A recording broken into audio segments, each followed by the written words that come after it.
Assalamualaikum warahmatullahi wabarakatuh. Salam sejahtera. Alhamdulillah, panjatkan kesyukuran kepada Allah Ta'ala atas kesempatan bersama di sini. Saya mengalami kesukaran mau bicara selepas Gunawan Muhammad. Saya itu peminatnya dan tidak pernah terlepas dari membaca catatan pinggir. Hingga kan bila saya di penjara memikirkan judul buku yang belum saya terbitkan, saya bercadang usul untuk memberikan judul catatan penjara. Kuat penjara beliau. Dan penjara ini tidak semuanya kisah derita, duka nestapa. Ada juga yang membahagiakan. Dan hikmahnya di antara lain ialah kerana kita dapat menimba ilmu dan membaca sebanyak mungkin. Hanya 6 bulan pertama saya dilarang membaca apapun dalam solitary confinement. Selepas itu dapat membaca. Dan teman-teman lama yang cukup prihatin, termasuk Gunawan,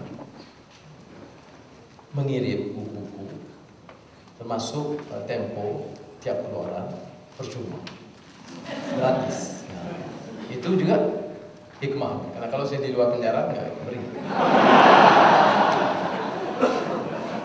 Jadi ada manfaatnya. Sebab itu saya beritahu Gunawan soal lenggok bahasa, linguistic style dia itu memang unik, dan buku malah membaca rencana beliau itu membebankan bukan saya tapi juga Azizah istri saya. Sebab setelah beberapa minggu saya akan menyeluruh semangkal rencana melalui jaksa untuk mendapatkan buku yang disebut oleh beliau yang belum sempat saya baca. Jadi ada hikmahnya dalam penjara. Rasakan jangan dipukul begitu terus. Saudara, kita bicarakan satu isu yang harus cukup memprihatinkan. Bukan saja Indonesia yang sekurang-kurang ada juga mencapai makna kebebasan. Malaysia yang masih merangkak mencari pintu laluan untuk mendapat kebebasan, atau negara-negara yang masih terus dikongkong. Isu kebebasan ini bukan isu yang boleh dikaitkan dengan satu keistimewaan. Ada orang mengandaikan ini dengan ihsan pimpinan negara kita berikan sedikit kelonggaran. Bagi saya, ia soal fitrah, soal hak asasi. Kita dilahir untuk mengecap nikmat kebebasan. Bukan urusan politik, bukan urusan negara. Dalam maqasid syariah, lihat dalam konteks Islam, mulia besar tadi.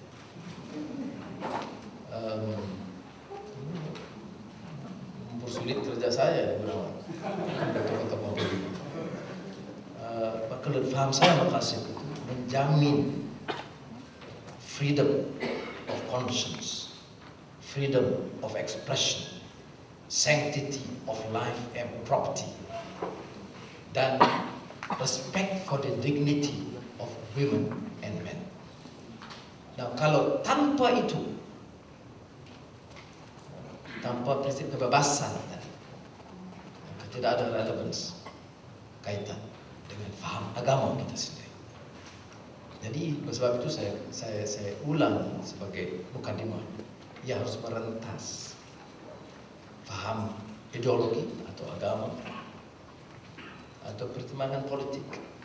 Kesilapan besar dalam isu politics and governance ialah manakala pimpinan mengandaikan mereka berhak untuk memutuskan tahap mana kebebasan itu harus diberikan.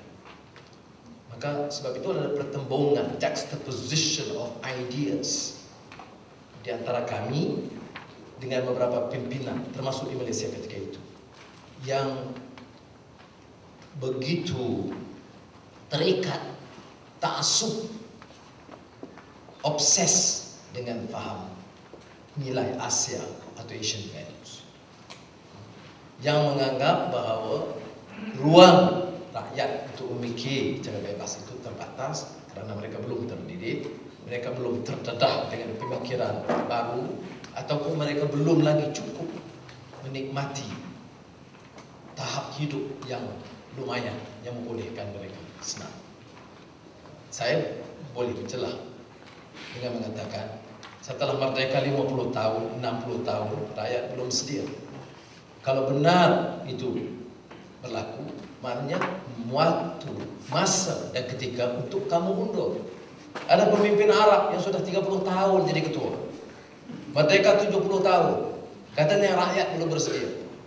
Kalau rakyat belum bersedia, kamu undur supaya rakyat cepat bersedia.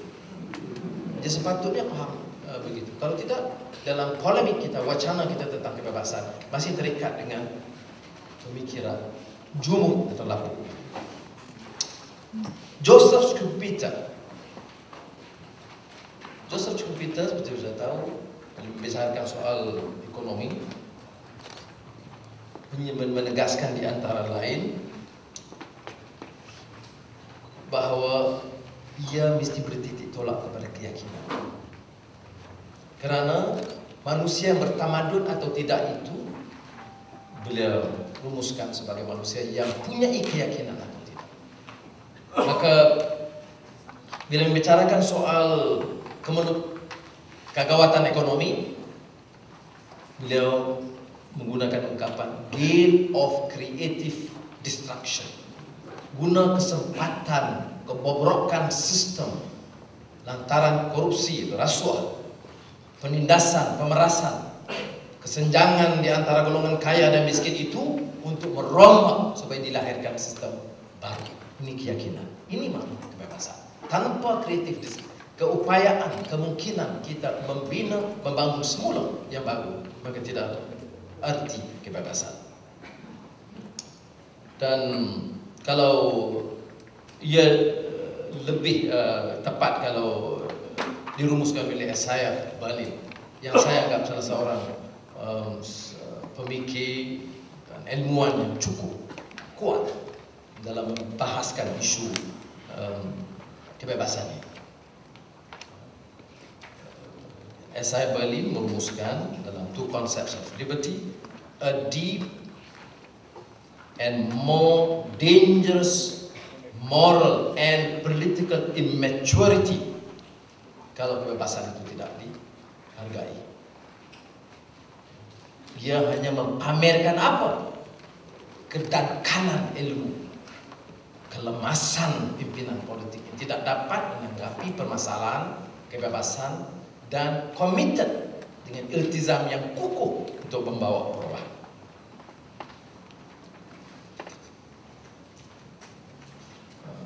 Dan saya ambil kesempatan ini, Gunawan, dengan izin untuk merumuskan juga beberapa tokoh pemikir sarjana yang saya kagumi. Di antara lain yang saya rumuskan dalam sikap dan pahaman yang konsisten, Schumpeter, Esaias Berlin, dan penyair ulung dunia T.S. Eliot dalam The Rock. Where is the wisdom we have lost in knowledge? Where is the knowledge we have lost in information? Itu biasa diikuti. Banyak informasi yang biasa kita bilang maklumat, ya, tetapi tanpa wisdom. Tetapi bait berikutnya bagi saya lebih kukuh, yang kurang popular. The cycles of heaven in 20 centuries bring us farther from God and nearer to the dust. Jadi pemikir yang menghargai kebebasan, tetapi tidak anggap kebebasan itu sebagai the dethroning of the gods. Syed Hussein Nasr, pemikir sarjana Islam sekarang di George Washington University,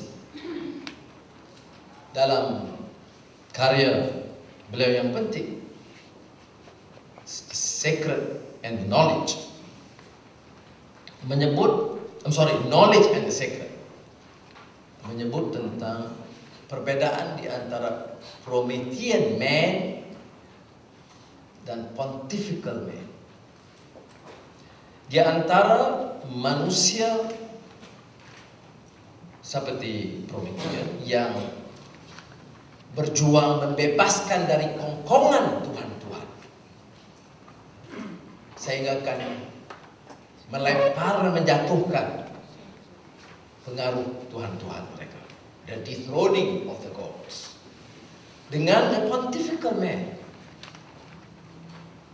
yaitu menjadikan manusia itu menghargai kebebasan, tapi terikat dengan sistem moral, etikal, dan keyakinan sebagai khalifatullah fil ard.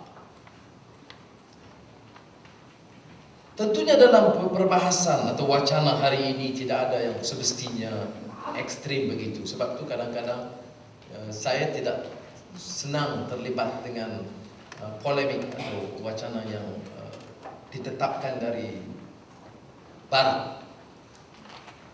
I don't normally entertain the necessity or imperative to enter into a discussion or dialogue based or determined by the dictates of the West. Umpamanya, apakah kita mau sistem sekular atau negara Islam? Ada keperluan membahas, tapi bagi saya banyak prioriti lain untuk Indonesia, untuk Pakistan, untuk Afghanistan, untuk umat Islam dan dunia ketiga membahaskan, daripada terbenam lemas dalam isu. Kerana sebenarnya manusia Indonesia atau Malaysia tidak ada yang total sekularnya atau yang memikirkan mereka terlalu Islamik. Karena kalau yang sekularnya itu masih ada pautan agama setipis mana sekalipun, dan yang total Islamik seringkali juga terimpit dengan suatu faham yang terlalu menyempitkan, yang terlalu dangkal, yang terlalu pantas menghukum tanpa dasar ilmu yang jelas. Jadi sebab itu lebih baik kita menjurus kepada isu yang lebih dekat, yang lebih relevan. Saya tidak sering bahas mereka di kuliah universiti, tapi